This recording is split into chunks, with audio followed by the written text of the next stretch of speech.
Tidak dalam suasana normal. Krisis energi, krisis pangan, krisis keuangan sudah mulai melanda beberapa negara. Masyarakat Bali pada umumnya itu pintar-pintar banget. Ada yang bisa bikin ini, ada yang bisa bikin itu. Karena kendala lah mereka membuat mereka males. Karena apa? Satu permodalan itu yang pertama. Iya, modal. Sebetulnya konsep energi bersih yang paling baik adalah yang sesuai dengan sumber daya alam yang dimiliki oleh negara tersebut. Jadi dalam hal ini karena Indonesia ini negara kepulauan, maka konsepnya bukan lagi konsep interkoneksi. Kalau pulau-pulau yang besar mungkin bisa ya Sumatera, Jawa. Tapi begitu kita bicara Indonesia Timur, maka itu harus menggunakan kearifan lokal. Simak pembahasan topik yang menjadi isu terkini dalam dialog Hai Bali Kengken jam 9 hingga jam 10 pagi di Pro 1 RRI Singaraja, siaran kanal informasi dan inspirasi. Ya, pendengar, terima kasih Anda masih bersama kami di Pro 1 RRI Singaraja, siaran kanal informasi dan inspirasi. Dialog interaktif Hai Bali Kengken, kesempatan pagi hari ini kita akan berbincang seputar topik pembebasan pajak daerah tahap kedua, optimalkan pajak daerah tahun 2023 bersama 3 narasumber yang telah hadir di studio Pro 1, Bapak Gusti Nyoman Adi Wijaya sebagai Kepala UPTD PPRD Provinsi Bali. Selamat pagi, Swastiastu Pak Gusti. Selamat pagi, Om Swastiastu. Ya, apa kabar di kesempatan hari ini? Baik. Terima kasih sudah berkenan hadir. Kita juga bersama Ibu Lohmade Ernayani sebagai Kepala Perwakilan Singaraja PT Jasara Harja. Selamat pagi Bu Loh. Selamat pagi. Swastiastu. Swastiastu. Tercantik ya di antara Bertiga. berempat ya. Oke. Sehat Ibu? Astengkara sehat. Astengkara inggih. Kita juga bersama Bapak Gusti Agung Putu Mahaputra SHMH sebagai Kanit Regiden Satlantas Polres Buleleng. Selamat pagi Swastiastu Pak Gusti. Selamat pagi Bu Ayu, Om Swastiastu. Ya, sehat Bapak? Rahayu, sehat. Inggih, semangat. Dan aktivitasnya bagaimana? Lumayan padat tapi tetap semangat. Oke. karena ini kan terkait topiknya ya. Biasanya yang berjubel kan di kantor Samsat ya Pak ya. Betul. Oke. Mengenai pembebasan pajak daerah tahap kedua ya, optimalkan pajak daerah di tahun 2023 begitu ya. Dari program tersebut memang terdapat 2 keringanan ya yang bisa dimanfaatkan oleh masyarakat. Ini salah satunya pembebasan bunga dan denda pajak kendaraan bermotor atau PKB. Keringanan yang kedua adalah pembebasan atau penggratisan begitu ya, bea balik nama kendaraan BBNKB kedua. Jadi bisa disampaikan ataupun dipaparkan ini sebelumnya. Yang pertama kan sudah berjalan sampai dengan 31 Agustus ya. 31 Agustus kemarin iki. Dan tahap kedua baru terlaksana sampai dengan di bulan Desember nanti ya Pak. Sampai 30 November. Oh, November nanti. Nggih. Silakan Bapak disampaikan pemaparannya. Selamat pagi Bu Ayu ya. Dan pendengar Pro 1 RRI Singaraja. Perlu kami informasikan, sampaikan pada giat hari ini ya, bahwa Bapak Gubernur Bali melalui Pergub yang pertama ya 24 2023 itu tentang pembebasan sanksi administrasi pajak kendaraan bermotor dan pembebasan bea balik nama kendaraan bermotor kedua dan seterusnya itu berakhir di tanggal 31 Agustus 2023. Kembali di tahap kedua diperpanjang dari 11 September sampai dengan 30 November dengan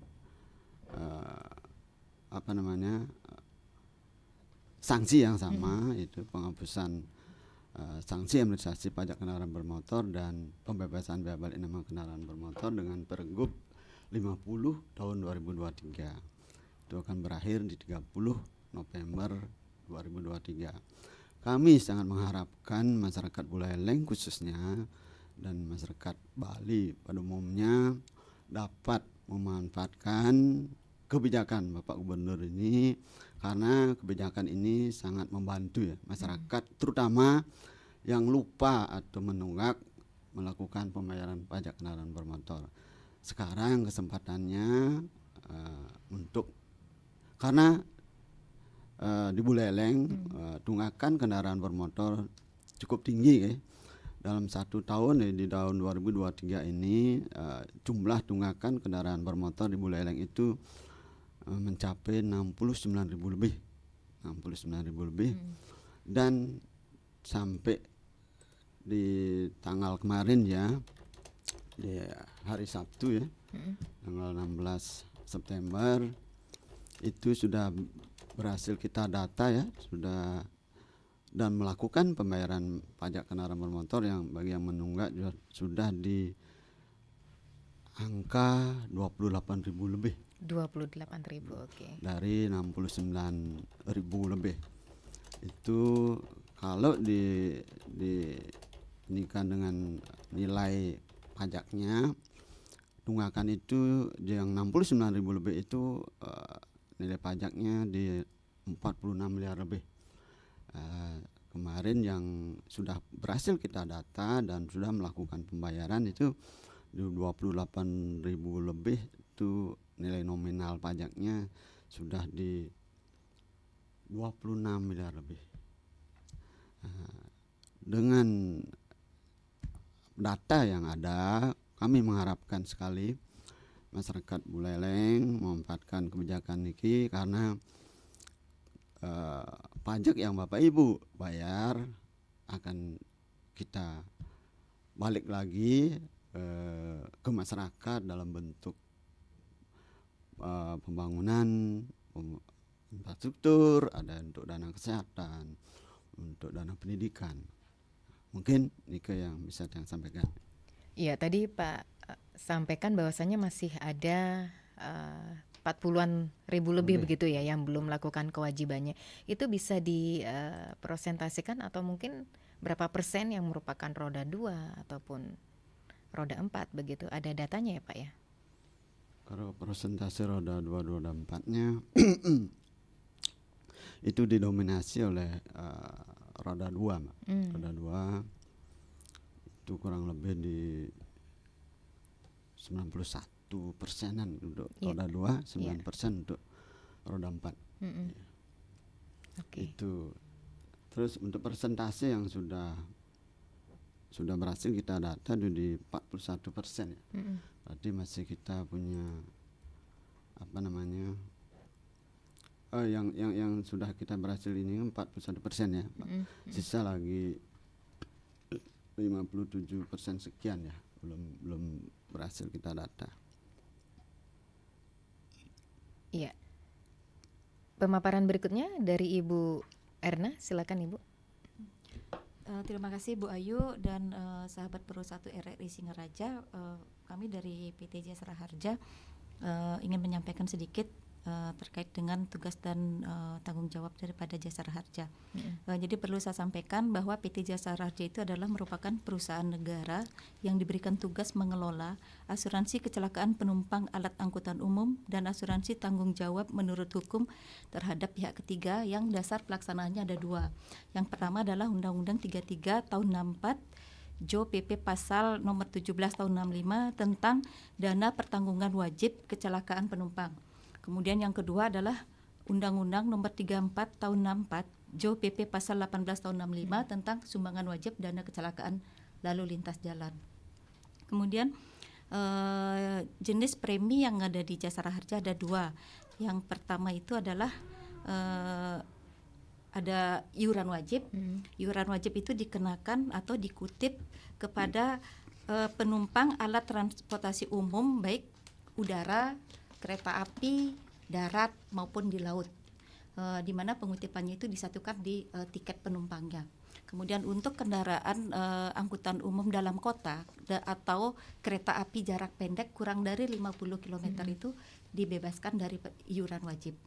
Nah, yang kedua adalah premi sumbangan wajib. Sumbangan wajib dikutip atau dikenakan kepada pemilik atau pengusaha kendaraan bermotor pada saat perpanjangan STNK, pengesahan STNK dan pembayaran PKB setiap tahunnya.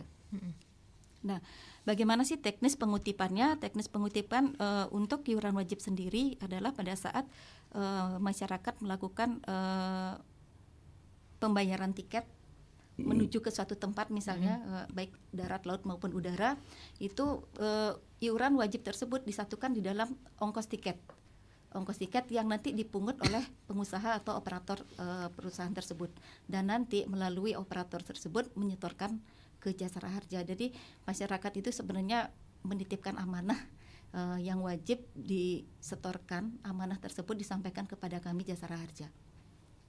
Kemudian terkait dengan sumbangan wajib, pembayaran sumbangan wajib dilakukan secara periodik setiap tahun pada saat pembayaran PKB dan juga pengesahan dan perpanjangan STNK di kantor bersama Samsat. Oke. Berikutnya Pak Kanit Regiden, silakan. Baik, Om Swastiastu, Bu Ayu, pendengar Radio Pro 1 RRI Singaraja. Saya sedikit saja, Bu Ayu, mungkin nanti lebih mendetail lagi masalah Pergub 50, ya kan temanya Pergub 50. Untuk pengetahuan saja mungkin kita dari Satlantas Polres Buleleng khususnya atau Ditlantas Polda Bali mendukung penuh apa yang dilakukan oleh Gubernur Bali sekarang dengan mengeluarkan Pergub 50 tahun 2023 tentang pemutihan baik itu denda pajak maupun BBNKB. Mungkin kami himbau kepada masyarakat Buleleng, mengajak kepada masyarakat Buleleng, ayo sama-sama semua manfaatkan Pergub 50 ini sebaik-baiknya. Mungkin tambahan kita dari kepolisian juga selain mendukung juga melakukan sosialisasi melalui media sosial kita, Satlantas Polres Buleleng, kemudian dari Dikmas, Babin Kamtibmas, kemudian sekarang ada juga Polisi Banjar menyampaikan ke masyarakat semua untuk memanfaatkan Pergub ini. Ya, selama ini ada kendala nggak yang ditemukan di lapangan terkait masyarakat yang melakukan kewajibannya? Kalau kendala kami secara umum tidak ada ya, Mbak. Kalau masalah pembayaran pajak sih tidak mutlak langsung bisa kita tindak lanjuti di lapangan. Kalau umpamanya dia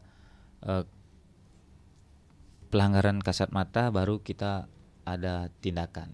Kalau sekarang kan belum ada yang namanya penindakan stasioner. Oh gitu. Kalau tapi pelanggaran ada saja ya Pak? Kan kalau ya? pelanggaran kami lihat cukup banyak, Mbak, terutama yang tidak memakai helm. Oh gitu ya. Mungkin dari kesempatan yang baik ini kami juga menghimbau kepada seluruh masyarakat Buleleng, tingkatkan lagi kesadaran kita masing-masing untuk keselamatan kita di jalan. Mungkin urusan mati tidaknya di jalan itu memang urusan Tuhan, tapi alangkah baiknya kita meminimalisir fatalitas kita apabila terjadi kecelakaan di jalan raya dengan mempergunakan helm, karena kami lihat di lapangan masih banyak masyarakat yang kurang sadar untuk memakai helm. Itu sih yang kami lihat selama kami dinas sampai hampir 6 bulan lah di sini. Demikian. Oke, ya, jadi harus lebih banyak kesadaran masyarakat itu sendiri begitu ya. Iya, betul. Baik, ini berhubung terkait Pergub kembali ya Pak ya, karena masih banyak juga masyarakat yang belum melakukan kewajibannya, kurang lebih 49 ribuan ya Pak ya. 40 ribuan ya. Ini kira-kira langkah-langkah ataupun terobosan apa ini Pak yang dilakukan begitu? Langkah-langkah yang kami lakukan ya untuk mengejar yang masih belum ya. Kami di Samsat itu ada beberapa inovasi ya, cukup banyak inovasi. Pertama kita ada namanya tim door to door. Tim door to door ini mobile setiap hari ke lapangan ya, lapangan dari satu desa ke desa yang lainnya, membawa data dan menyampaikan ke masyarakat. Kita datangi masyarakat yang memang menunggak, kita bawa datanya, kita sampaikan bahwa sekaranglah waktunya untuk melakukan pembayaran pajak karena ada kebijakan sanksi pembebasan denda.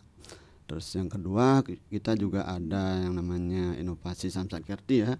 Samsat Kerti itu samsat ke rumah tempat tinggal. kita punya 2 armada sepeda motor yang mobile juga datang ke rumah tempat tinggal masyarakat. Itu setiap hari juga kita datangi dan kita juga informasikan, menyampaikan bahwa ada kebijakan Pergub 50 tahun 2023 ini. Terus di samping juga kita ada samsat keliling, Pak. Keliling dengan si Pandu ya. Si Pandu itu di sana ada pelayanan 1 pintu. Kita biasanya ikut juga, ada 1 mobil di sana. Di samping dengan si Pandu kami juga ada jadwal mobil itu juga bergerak. Kita petakan nanti bergeraknya dari satu desa ke desa yang lain, tentu tidak berbeda dengan Samsat Kerti dengan yang tim door to door-nya. Terus kita juga untuk lebih dekat dengan masyarakat, kita juga kerjasama ya, kerjasama dengan BUMDes dan LPD. Masyarakat sekarang bisa menitipkan samsatnya melalui BUMDes dan LPD. Nanti dari BUMDes LPD yang memfasilitasi ke kantor samsat. Itu di samping juga ada inovasi kami, ada namanya si Eling ya. Si Eling itu mengingatkan kepada masyarakat tentang jatuh tempo ini untuk menghindari tunggakan. 15 hari sebelum jatuh tempo pembayaran pajaknya sudah kita informasikan melalui WhatsApp dan SMS. Nah, di samping itu juga kita ada samsat pembantu ya di Seririt. Itu untuk masyarakat Beleleng di bagian barat tidak usah ke kantor samsat induk, kecuali pergantian SNK ya, bisa melakukan pembayaran pajaknya di Seririt. Yang di tengah kita juga ada gerai ya, gerai Kubu Tambahan. Terus yang di timur ada Leng Teja Kule. Nah, kita buka gerai samsat Leng ini, kita ingin lebih dekat dengan masyarakat, dan masyarakat tidak harus selalu ke kantor samsat untuk pembayaran pajaknya. Sudah ada tempat-tempat mungkin yang dekat dengan tempat tinggal. Iya, berarti masyarakat sudah dimudahkan Pak ya, dari di masing-masing kecamatan itu sudah tersedia gitu ya, sudah di sarana prasarananya untuk pembayaran pajaknya. Dan selain secara door to door Pak ya, ini hasil dari proaktif door to door kepada masyarakat begitu Pak ya. Selain masyarakat yang bisa dikatakan dan tanda kutip belum punya kesadaran untuk membayar kewajibannya, ada penyebab lain nggak kira-kira Pak? Penyebab lain mungkin dari ekonomi ya Pak. Kebanyakan kalau kita datangi ke masyarakat, masih banyak yang belum bisa karena masih dananya belum cukup. Itu yang paling banyak kita jumpai di lapangan. Oke. Selain ekonomi, mungkin ada yang mobilnya rusak, kondisinya begitu. Di samping ekonomi juga kadang-kadang kita datangi kendaraannya sudah terjual, dan masyarakat tidak tahu yang membeli itu alamatnya di mana. Itu biasanya yang menjadi kendala. Samping juga ada kendaraan rusak berat tidak dilaporkan. Itu harusnya dilaporkan dengan surat keterangan bengkel. Dengan dasar itu nanti bisa kita hapus untuk biar tidak itu terus menjadi tunggakan tahun berikutnya. Mungkin itu. Oke. Memang di sistem tidak terlihat ya Pak kalau ada mobil yang sudah terjual tidak sesuai dengan nama pemiliknya yang sebelumnya begitu. Tidak, kecuali sudah kita data ya. Setelah kita data, baru nanti kita masukkan di sistem itu memang rusak berat, ada terjual, dan sudah tidak dimiliki lagi ya. Baru di situ kelihatan. Sebelumnya belum. Oh gitu. Oke, baik. Ya, kita juga berikan kesempatan ya kepada pendengar beratensi di 24644 atau ke WhatsApp Pro 1 di 081139997990. Mohon izin kepada ketiga narasumber, kita sapa pendengar. Selamat pagi. Selamat pagi, Om Swastiastu. Swastiastu, Pak Narte, nggih. Silakan Bapak. Pak Ayu ya. Siap, nggih. Selamat pagi, Bapak narasumber. Ada Ibu ya? Ada Ibu Erna. Ya. pagi Pak Narta. Ya, dari Jasara Harja ya. Nggih, betul Pak. Nggih. Pertanyaan saya, dari ada pergub pemudihan ya Bu ya, ya Bapak ya. Iya, benar Pak. Pemudihan.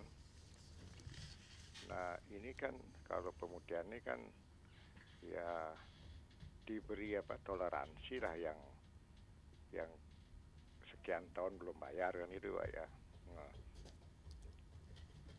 bagaimana kalau itu kan kalau tanda petik itu malas atau lambat atau ada alasan apa untuk tidak bayar sekian.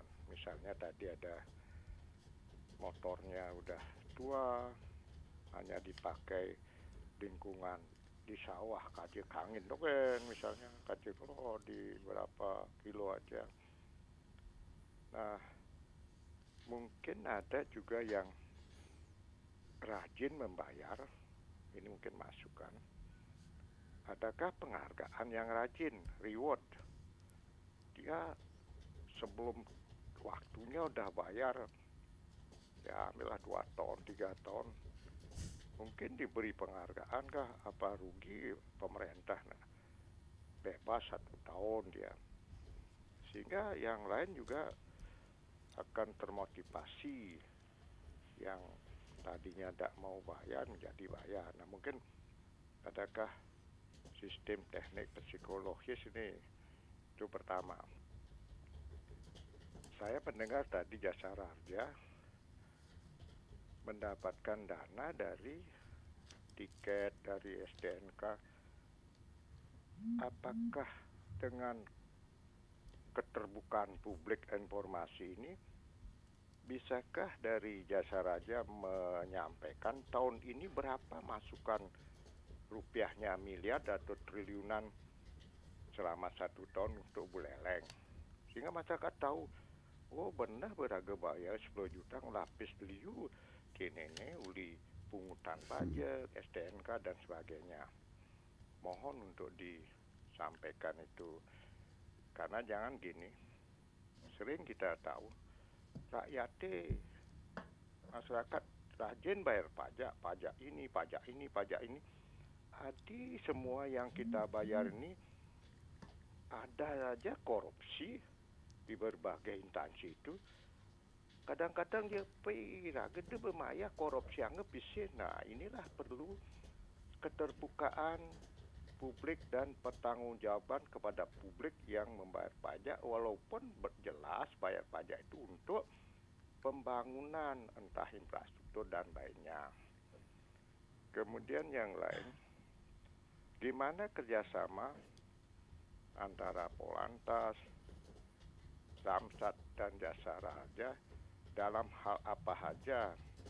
Dalam hal kinerja kah?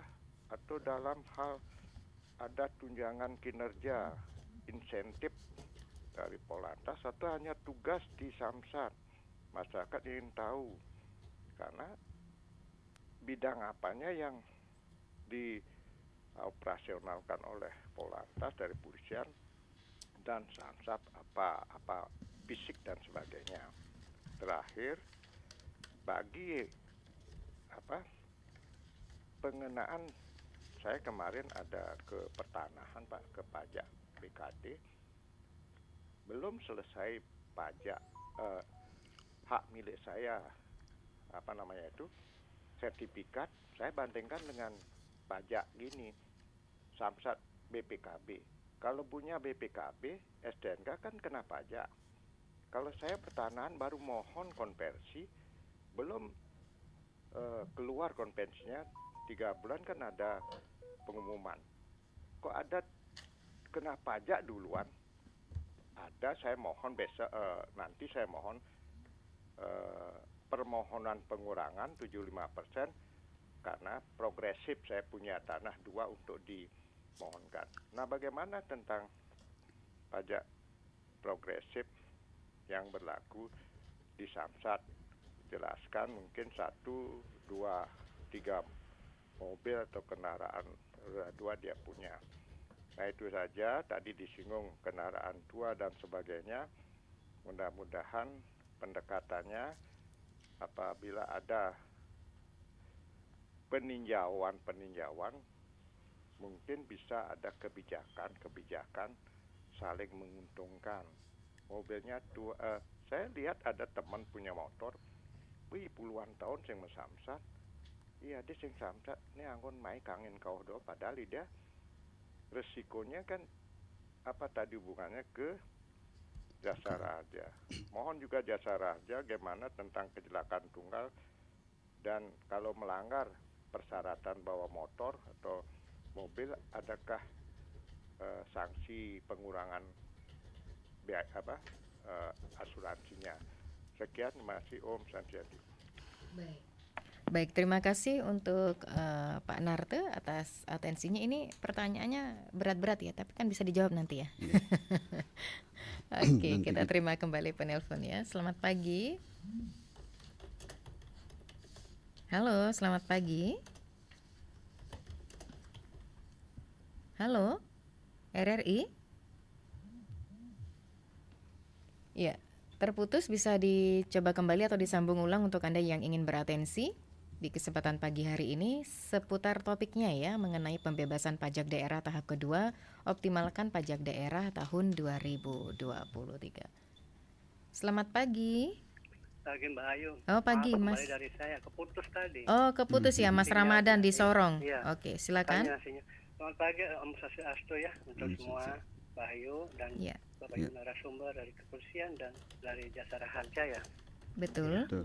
Jadi pertanyaan saya gini, bahwa pertama dari Jasara Harja ya, tadi kan Ibu sudah jelasin. Sekarang pertanyaan saya bahwa jika misalnya terjadi laka lantas, kemudian ternyata pajak STNK itu pemilik kendaraan atau yang pelaku tabrakan itu ternyata belum membayar pajak, misalnya sekian tahun dia tidak bayar pajak.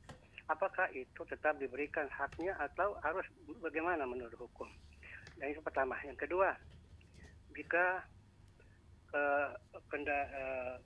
pelaku atau pengendara itu ber-KTP Kabupaten Buleleng, bukan Kabupaten Buleleng ya, KTP-nya di luar, misalnya di Bali di mana kemudian dia membawa kendaraan yang yang atas terjadi kecelakaan di Kabupaten Buleleng, tapi dia tidak ber-KTP Kabupaten Buleleng misalnya, terjadi laka lantas misalnya.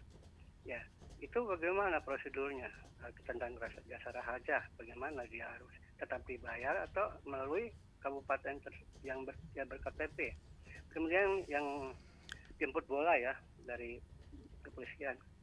Tadi bagus, kalau jemput bola itu bagus, berarti membantu masyarakat ya untuk mobil keliling ya, mobile itu. Tetapi misalnya di samping jemput bola, sosialisasi.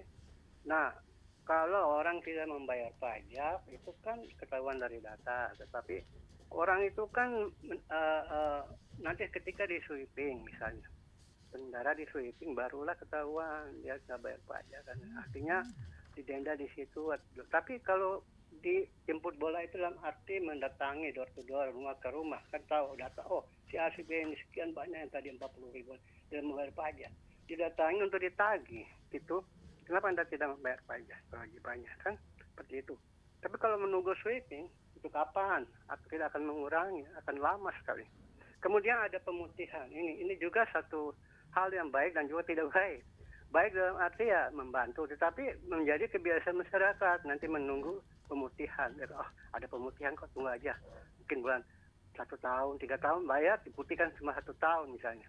Atau apa. Jadi itu suatu kendala tersendiri. Menguntungkan tapi merugikan juga. Tunggu nanti pemutihan baru kita bayar gitu deh, supaya ringan kan gitu kan. Nah, jadi bagaimana ya? Kalau yang terakhir ya, pertanyaan terakhir, orang bijak taat pajak kan, tagline-nya pajak begitu. Sekarang orang pajak harus lebih taat pajak dan lebih taat hukum. Masalahnya jikalau ternyata melalui data orang pajak justru yang tidak membayar pajak misalnya, atau kepolisian tidak membayar pajak kendaraan pribadinya, ya orang pajak bisa saja itu namanya oknum. Saya nggak pernah mengatakan institusi itu kan badan hukum ya, tapi oknum itu di mana aja, kapan saja bisa terjadi dan bisa berubah ya menjadi oknum.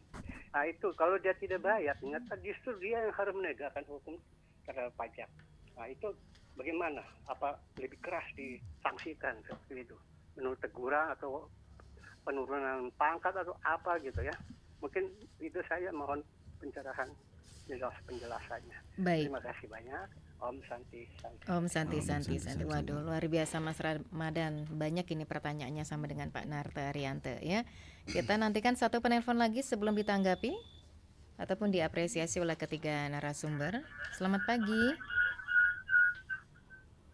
Ya, volume radionya mohon dikecilkan ya supaya tidak feedback. Halo. Ya, sudah. Oh, Pak Sudarsana. Selamat Om Swastiastu. Swastiastu, Pak Sudarsana. Mohon maaf Pak Sudarsana, volume radionya nggih. Ini masih feedback. Komunikasinya supaya tidak terganggu. Ya. Udah ya. Dikecilkan lagi Pak. Monitor lewat handphone mantan nggih. Supaya tidak feedback. Udah ya. Ya, sudah. Nggih, silakan Pak Sudarsana. Pagi Bapak. Dan juga Bapak Ibu narasumber dari Perusahaan Buleleng dan juga dari Jasa Marga. Terima kasih atas informasinya terkait dengan Pergub 50 tahun 2023. Terkait kebijakan Bapak Gubernur ini sangat membantu masyarakat, di mana kami lihat masyarakat masih adalah kendala-kendala ya. Ada beberapa faktor penyebabnya. Yang pertama terkait dengan ekonomi. Yang kedua, kendaraan rusak tidak dilaporkan. Yang ketiga, karena pindah tangan kendaraan di Buleleng ada di Denpasar dan kendaraan di Denpasar ada di Buleleng. Ini yang menjadi kendala. Di sini kami ada harapan dan masukan saran pada Bapak, Ibu, narasumber.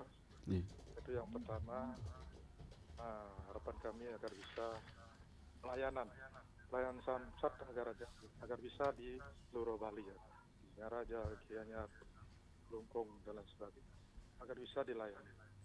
Terkait dengan pertama pergantian STNK itu, yang kedua terkait dengan balai nama, dan selanjutnya mohon agar bisa dilayani di setiap daerah. Itu yang kami lihat di masyarakat. Mudah-mudahan Bapak Ibu dapat membuat program agar bisa melayani di seluruh Bali. Sehingga tunggakan daripada pajak ini dapat diturunkan. Mudah-mudahan tidak ada tunggakan. Itu harapan kami. Sekian saja Bapak, mudah-mudahan ini dapat dilaksanakan dengan baik, dikoordinasikan dengan terkait. Sekian, terima kasih. Baik, terima kasih Pak Sudarsana atas atensinya dan juga ada beberapa pertanyaan. Jadi sebelum ditanggapi ataupun diapresiasi, mohon izin kepada ketiga narasumber kita jeda sejenak. 97,9 FM, 101,2 FM, dan AM 1080 kHz. Pro 1 RRI Singaraja. Kanal informasi dan inspirasi. RRI Digital. Nikmati kemudahan interaksi, partisipasi, dan kolaborasi dengan RRI Digital. Interaksi, dengar dan saksikan siaran langsung kami, daftarkan akun Anda, dan mulailah berinteraksi di setiap program dan konten kami. Partisipasi, kreasikan konten Anda berupa berita, podcast, vlog, film, musik, dan playlist. Kolaborasi, kami mengajak berbagai komunitas untuk berkembang bersama melalui digital platform. RRI Digital kini juga menghadirkan terobosan baru, workspace platform, dan online learning platform dengan fasilitas-fasilitas unggulan, monitor impact and outcome, meeting online, video conference, dan library. RRI Digital menghadirkan fitur-fitur untuk peningkatan interaksi, partisipasi, kolaborasi, workspace, dan learning. Segera download RRI Digital.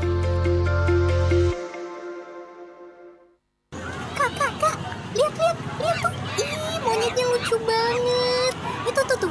Itu loh yang gak ada ekornya. Bukan monyet, Be, tapi kera.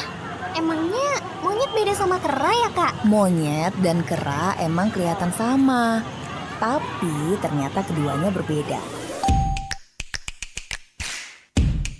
Cara paling mudah untuk mengetahui perbedaan antara monyet dan kera adalah dengan melihat ada atau tidaknya ekor. Hampir semua monyet memiliki ekor, sedangkan kera tidak. Tubuh mereka juga berbeda, karena monyet umumnya memiliki ukuran yang lebih kecil, sedangkan kera lebih besar dan memiliki persendian bahu yang memungkinkan mereka untuk berayun di pohon. Baik kera ataupun monyet bisa berkomunikasi melalui bau, pesan visual, suara, dan sentuhan. Monyet bisa menggunakan suara dan bahasa tubuh untuk berkomunikasi dengan sesamanya. Namun kera punya kemampuan kognitif dan linguistik dengan tingkat lebih tinggi dibandingkan monyet.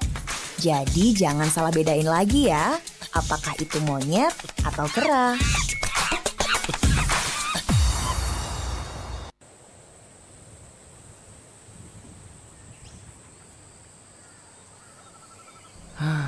Padahal kita sangat bermanfaat untuk segala aspek kehidupan ini. Mengurangi polusi udara, penghasil oksigen, menyerap CO2, serta hewan dan tumbuhan bernaung hidup. Tapi hari demi hari kita semakin berkurang karena perluasan lahan dan pembangunan semakin banyak. Kalau manusia berhenti menanam dan merawat kita, maka polusi udara dan pemanasan global akan semakin meningkat.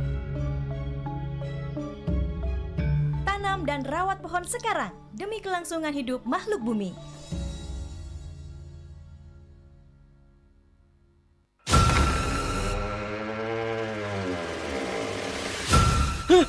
Siapa itu? Siapa? Kucing. Siapa lagi nih? Siapa ini?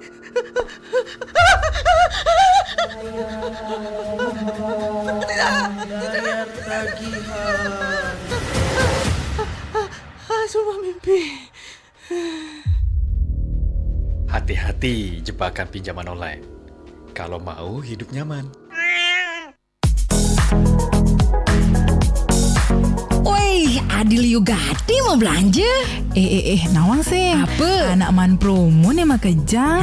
Raga ninggal mari di radio be. Cek sepanan ban mau belanja. Wih, radio apa kedinga? RRI Singaraja lah. Mau promo usaha Anda? Ke RRI Singaraja aja, dengan jangkauan yang luas dan tidak diragukan lagi, serta pendengar yang banyak, dijamin usaha Anda lebih dikenal oleh masyarakat luas. Harga pemasangan iklan yang terjangkau dan gak bikin kantong bolong. Yuk hubungi marketing kita untuk tanya-tanya seputaran pemasangan iklan. Dek Sri, WA 085 338 912 111 atau Dewe, WA 081 547 06806. Mau pasang iklan? Ingat RRI Singaraja.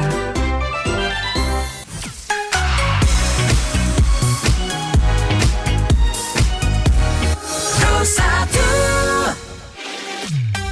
97,9 FM, 101,2 FM, dan AM 1080 kHz. Pro 1 RRI Singaraja. Kanal informasi dan inspirasi. Ya, pendengar, kita masih dalam dialog interaktif Hai Bali Ken seputar topiknya pembebasan pajak daerah tahap kedua, optimalkan pajak daerah tahun 2023. Tanggapan kepada Pak Narte, Mas Ramadan maupun Pak Sudarsana. Ini yang pertama Pak Gusti yang menjawab. Silakan. Untuk Pak Narte, untuk pemutihan toleransi sekian tahun gitu ya.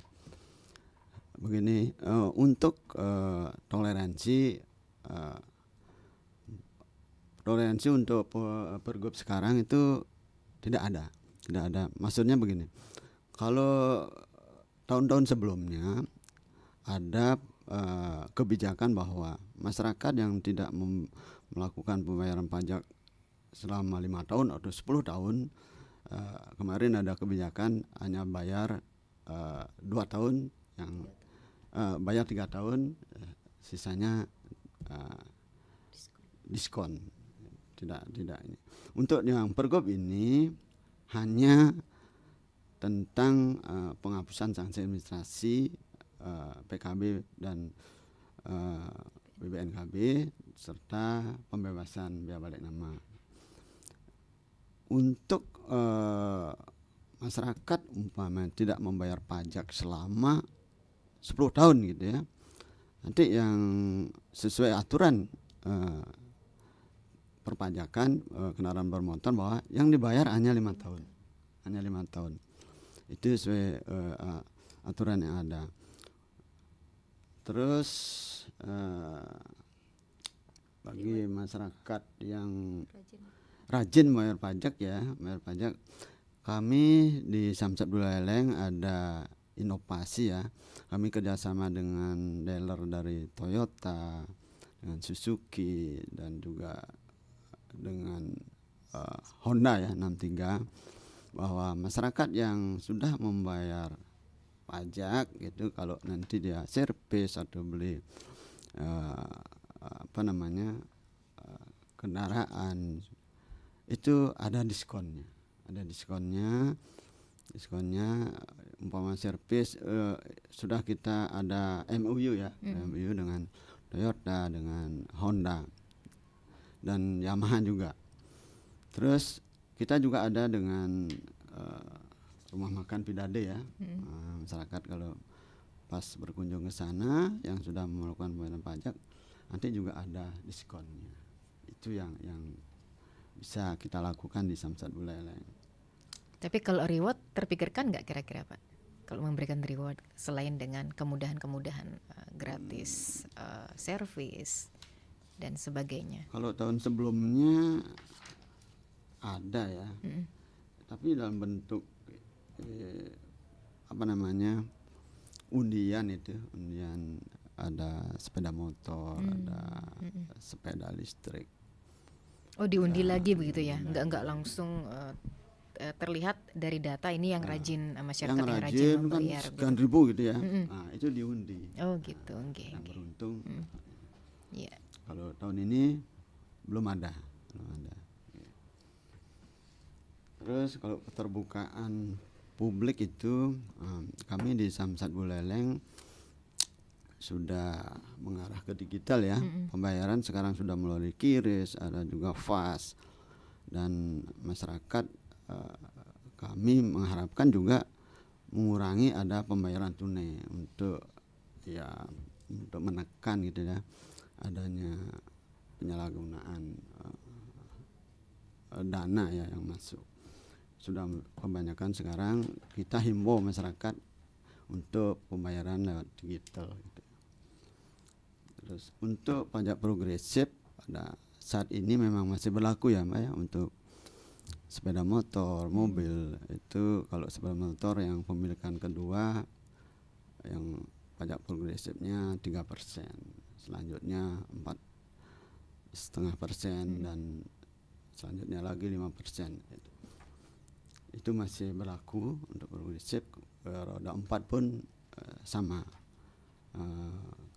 Untuk yang pemilihan kedua itu 3%, pemilihan pertama 1,75%. Begitu selanjutnya juga 4,5%, 5% dan 7,5%. Itu yang untuk Pak Narde. Yang untuk yang kami ya, nanti yang masalah jasa raja nanti Bu Erna yang ini. Yang lanjutkan dulu untuk Mas Ramadan ya, Sorong ya. Dan Sorong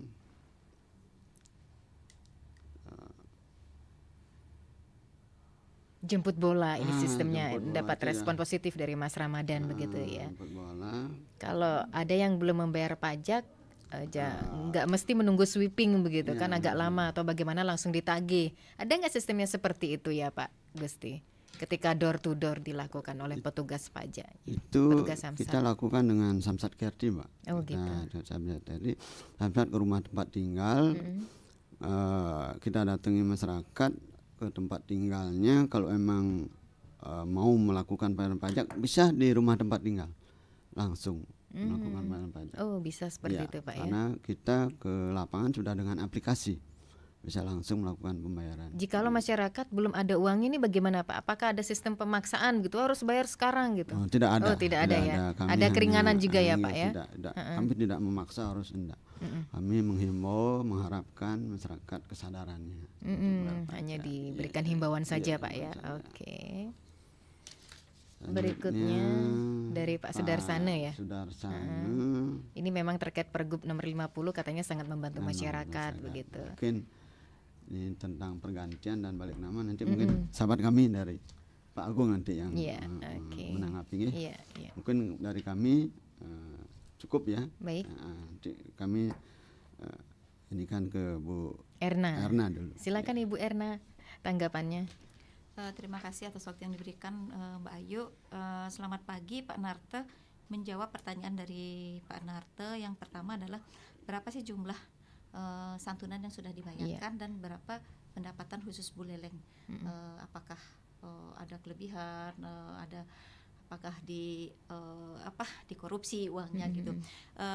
Saya sampaikan bahwa untuk pendapatan yang khusus untuk wilayah Buleleng sampai dari Januari sampai dengan di bulan Agustus 2023 sebesar 5.596.030.000.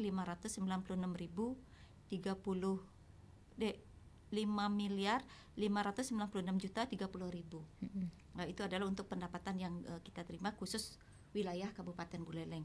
Kemudian santunan yang sudah kita serahkan kepada masyarakat yang mengalami laka periode yang sama Januari sampai dengan Agustus 2023 sebesar 8.386.818.487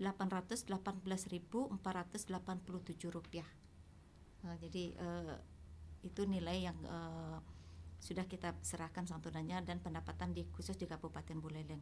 Namun untuk ketiga wilayah Jemberana, Buleleng sama Karangasem itu pendapatannya sebesar 16.252.232.900 rupiah dengan santunan yang sudah kita serahkan ke tiga wilayah sebesar 14.967.688.547 rupiah. Itu di luar biaya operasional. Baru biaya klaim saja santunan yang kita serahkan kepada masyarakat. Mungkin itu yang bisa kita sampaikan kepada Pak Narte. Kemudian yang kedua terkait dengan kecelakaan tunggal. Nah, kecelakaan tunggal berdasarkan dengan Undang-Undang 3334 Peraturan Pemerintah Nomor 17 dan 18 tahun 65 yang dikecualikan adalah daripada yang tidak mendapatkan santunan ya dikecualikan di undang-undang tersebut adalah kecelakaan tunggal. Kenapa kecelakaan tunggal? Karena kan kalau kecelakaan tunggal itu tidak ada sentuhan gesekan dari kendaraan lain, gitu. Jadi memang tidak dijamin oleh Jasara Harja. Kemudian ada juga yang tidak dijamin adalah percobaan bunuh diri. Misalnya memang kita bunuh diri tapi di jalan raya. Kemudian ada lagi yang akibat mabuk-mabukan. Itu adalah yang tidak dijamin oleh Jasara Harja. Mungkin sekian Pak Narte, ada yang bisa mungkin kurang jelas. Iya. Dari Mas Ramadan itu menyampaikan misalnya terjadi laka lantas, jika yang mengalami itu belum membayar pajak, apakah ada santunan dari Jasara Harja? Ya, terkait dengan pertanyaan Pak Ramadan adalah apabila laka lantas kemudian kendaraan yang terlibat pajaknya mati. Nah, untuk kendaraan terlibat yang kondisi pajaknya mati, sambil menunggu proses administrasi pengurusan santunan tersebut, kami mengarahkan kepada wajib pajak untuk melakukan pembayaran pajak dulu, melakukan pelunasan pajak dulu dengan menandatangani surat pernyataan. Kita buatkan surat pernyataan agar wajib pajak melakukan pembayaran samsat. Oh, berarti dibayar dulu menunggu, ya. Karena kan prinsip walaupun kita adalah asuransi sosial, prinsip asuransi adalah no premi no claim. Gitu. Harusnya kalau yang asuransi murni itu kalau misalnya memang belum dibayar itu kan sudah tidak tertanggung. Nah, ini kan kita arahkan dulu untuk melakukan pembayaran pajak, memenuhi kewajibannya lah untuk membayarkan pajak sebelum mendapatkan hak santunan. Itu, Mbak. Nah, kemudian yang pertanyaan kedua, bagaimana kalau misalnya korban laka tersebut domisilinya di luar wilayah Buleleng? Nah, itu tetap bisa kami proses, namun pembayarannya kita proses di sini untuk bantu LP-nya, kemudian yang mendukung pembayaran santunan lah. Kemudian untuk proses santunan kita bisa dibantu oleh Jasara Harja sesuai dengan domisili. Jadi mendekatkan lah. Oh, gitu. Dan sekarang pun kan masyarakat atau yang mengalami laka itu tidak perlu lagi sibuk karena kami yang akan bergerak. Yang jelas laporan polisinya itu sudah ada, selanjutnya Jasara Harja yang bergerak. Kita ada tenaga mobile service yang namanya Bu. Ya, jadi untuk ke rumah korban, kemudian koordinasi dengan pihak rumah sakit, karena sampai dengan saat ini kita sudah tidak ada lagi korban yang wajib datang ke kantor. Jadi kami yang mendatangi korban atau keluarga korban ahli waris. Jadi seperti itu. Iya. Sudah semua terjawab ya. Selanjutnya Pak Kanit Regiden. Baik, terima kasih Bu Ayu. Mungkin saya tanggapi dulu pertanyaan dari Pak Narde ya, yang berkaitan dengan fungsi kepolisian di Samsat. Tadi ada apakah sinergitas apa gimana tadi itu? Secara umum saya tangkap itu apa sih fungsi 3 instansi di kantor Samsat. Mungkin ini pertanyaan sangat bagus ya Bu Ayu. Saya tanggapi mulai dari apa sih dasar itu terbentuknya Samsat. Jadi Samsat itu dasarnya Peraturan Presiden Nomor 5 Tahun 2015 tentang penyelenggaraan sistem administrasi manunggal satu atap. Nah, jadi fungsi kami di sana yang pertama, Kepolisian Negara Republik Indonesia adalah fungsi regiden dan sebagai pemungut PNBP, tidak pemungut sih untuk memenuhi PNBP, pungutan negara bukan pajak. Kemudian Dispenda tentang perpajakan, kemudian Jasara Harja tentang SWDKLLJ, sumbangan wajib dana kecelakaan lalu lintas angkutan jalan. Nah, spesifik kami sampaikan di sini.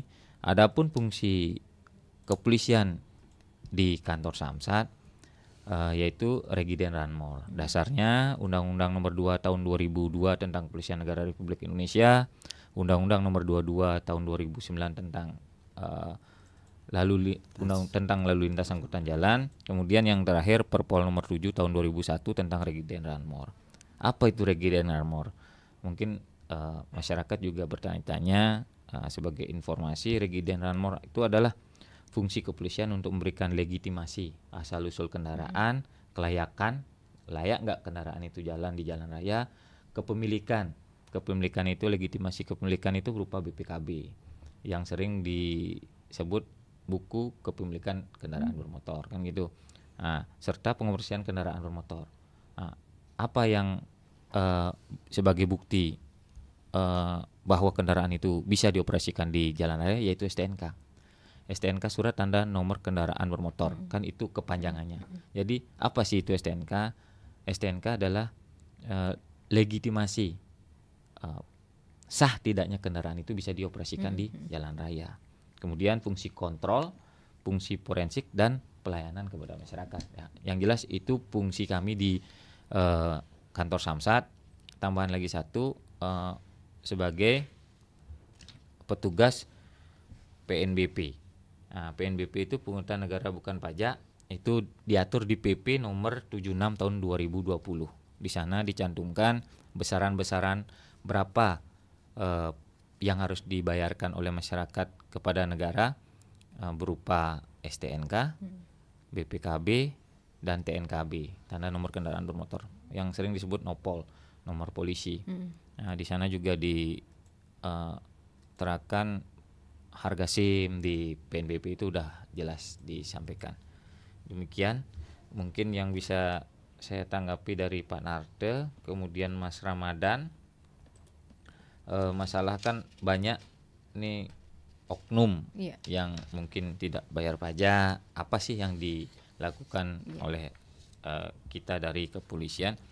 Tidak memungkiri juga ada oknum yang mungkin dia lupa ya Mbak ya bayar pajak. Ya, kita dari kepolisian melakukan pembinaan ke dalam setidaknya sebulan sekali dari unit Propam namanya, unit pembinaan profesi, melakukan sidak dilakukan kepada seluruh personil, khususnya personil Kepolisian Negara Republik Indonesia Resor Buleleng. Nah, jadi apabila ditemukan anggota yang tidak membayar pajak, yang SIM-nya mati langsung ditindaklanjuti berupa membuat laporan polisi, kemudian yang bersangkutan diwajibkan untuk kalau SIM-nya mati memperpanjang SIM-nya, yang pajaknya mati disilakan untuk memenuhi tanggungannya untuk membayar pajak. Setelah dilakukan, memberikan bukti bahwa dia sudah melakukan pembayaran pajak, dan kalau SIM-nya mati sudah membuat SIM lagi, ya nanti akan dilakukan pembinaan lebih lanjut. Demikian kalau untuk pembinaan ke dalam dari Mas Ramadan ya. Kemudian yang ketiga, Pak Sudarsana, ada tadi himbauan untuk pelayanan biar bisa seluruh Bali kan gitu ya, Bu. Sementara sampai saat ini untuk pelayanan pengesahan STNK yang per tahun itu udah bisa dilaksanakan di seluruh Bali. Kemudian untuk pelayanan pergantian STNK itu diwajibkan kembali ke wilayah hukum masing-masing. Itu pun fungsinya adalah fungsi identifikasi itu. Selain memberikan pelayanan yang mudah kepada masyarakat, kita tidak menghilangkan apa sih fungsi awal Regiden Ranmor tersebut. Jadi setelah 5 tahun harus kembali lagi ke wilayah masing-masing untuk mengecek kelayakan kendaraan tersebut, fungsi kontrolnya, fungsi forensiknya, asal usul kendaraan, ya seperti itulah secara umumnya. Baik. Kemudian kita Kepolisian Negara Republik Indonesia melalui Korlantas Polri sudah membuat sebuah aplikasi, Bu, yang namanya bisa di-download di di HP masing-masing, itu namanya Signal. Ya, Samsat bisa membayar pajak seluruh Indonesia. Itu pun untuk pengesahan saja. Nanti untuk perpanjangannya kembali lagi ke wilayah masing-masing. Itu udah bisa seluruh Indonesia loh, bukan hanya wilayah Bali. Iya. Sepertinya menarik sekali ya perbincangan di kesempatan pagi hari ini karena keterbatasan waktu begitu ya. Jadi tanggapan kepada ketiga penanya untuk Pak Narte, Mas Ramadan dan Pak Sudarsana menutup jumpa kita dalam dialog interaktif Hai Bali Kenken seputar topik pembebasan pajak daerah tahap kedua, optimalkan pajak daerah tahun 2023. Terima kasih Bapak Gusti Nyoman Adiwijaya sebagai Kepala UPTD PPRD Provinsi Bali, Ibu Lohmade Ernayani Kepala Perwakilan Singaraja PT Jasara Harja, Bapak Gusti Agung Putu Mahaputra SHMH, Kanit Regiden Satlantas Polres Buleleng atas kehadirannya di studio Pro 1 dan sudah sharing ya seputar topiknya bersama pendengar Pro 1. Selamat beraktivitas kembali dan salam sehat selalu kepada ketiga narasumber. Ya pendengar, demikian dialog interaktif Hai Bali Kenken di kesempatan awal pekan ini edisi Senin 18 September 2023. Terima kasih atas kebersamaannya, selamat siang dan sampai jumpa.